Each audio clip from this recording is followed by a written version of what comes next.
The United Federation of Earth's first faster-than-light or FTL ship, the UFE Odyssey, was a marvel of modern engineering. Sleek and aerodynamic, its silver-gray hull was designed powerful enough to withstand space debris damage of almost any type. It was a symbol of humanity's ambition and ingenuity, a beacon of hope carrying 19 brave souls into the unknown. The Odyssey was a massive vessel, over 200 meters long, with a sleek, elongated body designed to minimize resistance as it traveled through space at unimaginable speeds. Its exterior was adorned with advanced sensor arrays and communication dishes, while the interior housed cutting-edge laboratories, living quarters, and a state-of-the-art bridge. The Odyssey was crewed by men and women that were the very best Earth had to offer.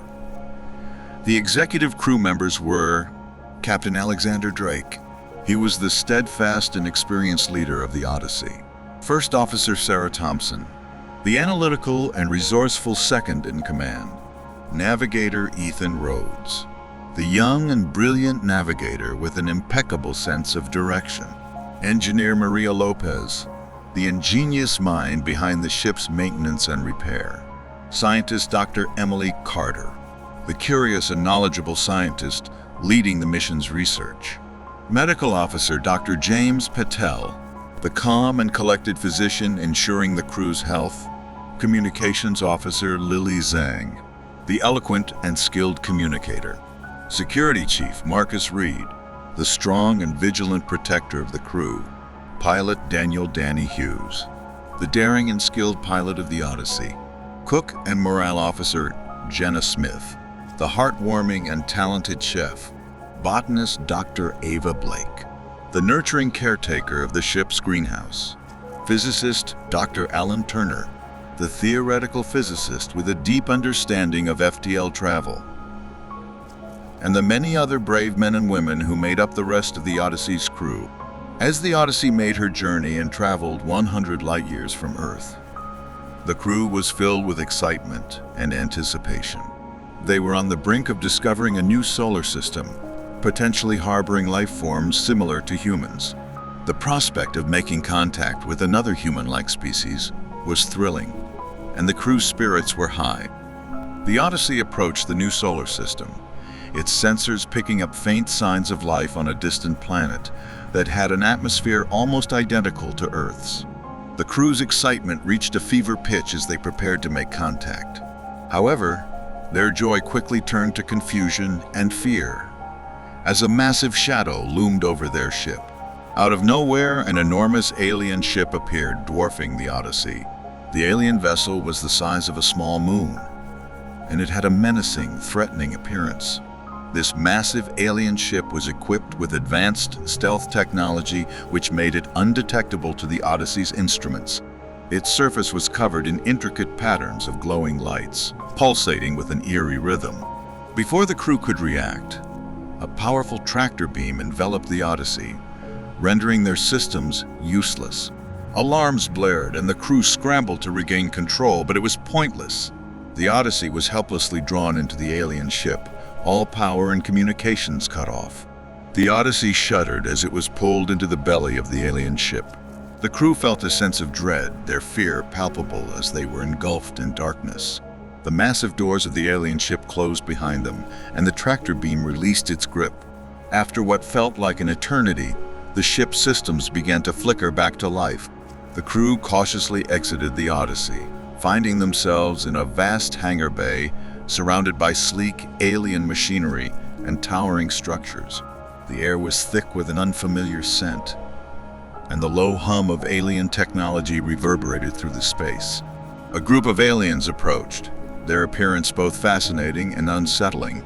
They were tall and slender, with elongated limbs and pale, almost translucent skin. Their large, reflective eyes shone in the dim light, and their movements were graceful and fluid. These beings, known as the Elorians, came from a low-gravity world with little sunlight, and their physical form reflected their environment. The Elorians escorted the crew through a series of dimly lit corridors, their path illuminated by bioluminescent strips along the walls. The Odyssey crew marveled at the alien architecture, a blend of organic and mechanical elements, unlike anything they had ever seen. The crew was led into a luxurious waiting room, unlike anything they had expected. The room was vast and opulent, filled with plush seating arrangements and ornate tables. Soft, ambient lighting emanated from the walls, creating a soothing atmosphere. The furniture was made from exotic materials, smooth to the touch and seemingly alive with a faint inner glow. In the center of the room, a lavish feast was laid out on a long table. The food was an array of colorful and aromatic dishes, each more enticing than the last. The crew, still wary but hungry from their ordeal, approached the table and sampled the offerings. The flavors were unlike anything they had ever experienced, a testament to the advanced culinary skills of the Elorians. As they settled into the comfortable chairs, the crew couldn't help but marvel at the level of luxury and care put into the waiting room.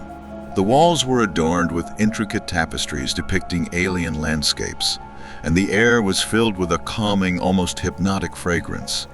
After a short while, the Elorians made their appearance. Their leader, a tall and regal figure named Elira, greeted the crew with a warm and melodious voice.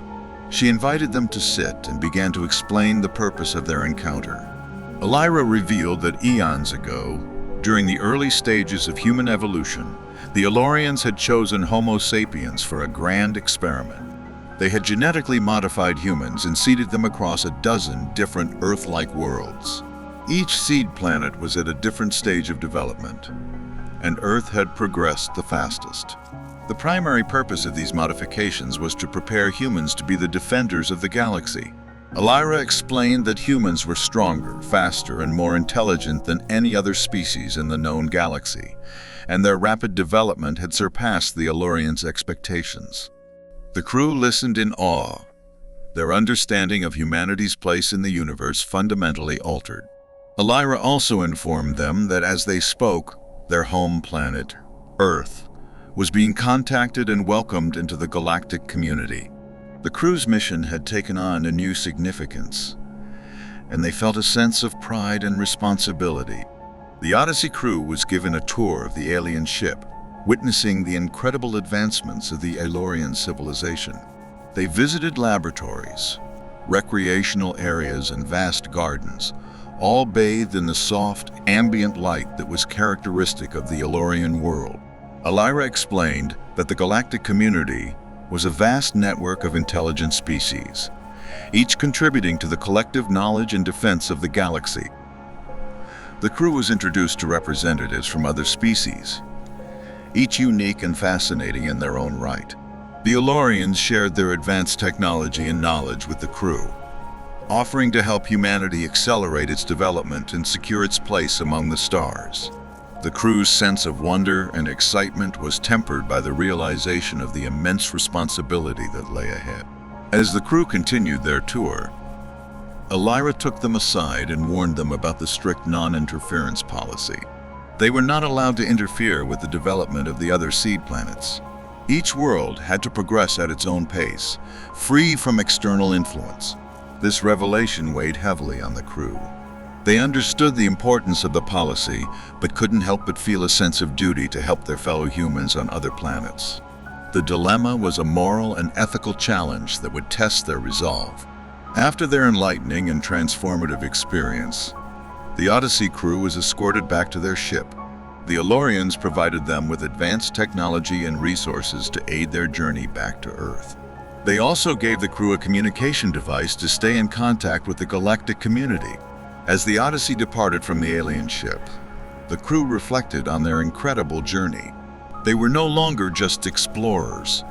They were now ambassadors for humanity, tasked with the immense responsibility of defending the galaxy and upholding the values of the galactic community. As the Odyssey traveled back to Earth, the crew received a distress signal from one of the seed planets. The signal was weak and garbled, but it was unmistakably human. The crew was faced with a difficult decision. Should they follow the non-interference policy, or should they help their fellow humans in need? Captain Drake called an emergency meeting to discuss their options. The crew was divided, each member grappling with the moral implications of their choice. As tensions rose, the Odyssey's alarm began to sound. Their sensors detected an unknown vessel approaching at high speed. The crew braced themselves for another encounter, their fate and possibly that of their world hanging in the balance. We thank you for watching and listening to our short story Galactic Dawn, and we hope that you have enjoyed this story as much as we have. Unfortunately, Galactic Dawn may or may not be continued, and we are leaving its continuation up to you, our viewers. If you are interested in hearing more of this story, please leave us a comment and let us know so we can encourage the author to write more, and please remember to like and subscribe to our channel.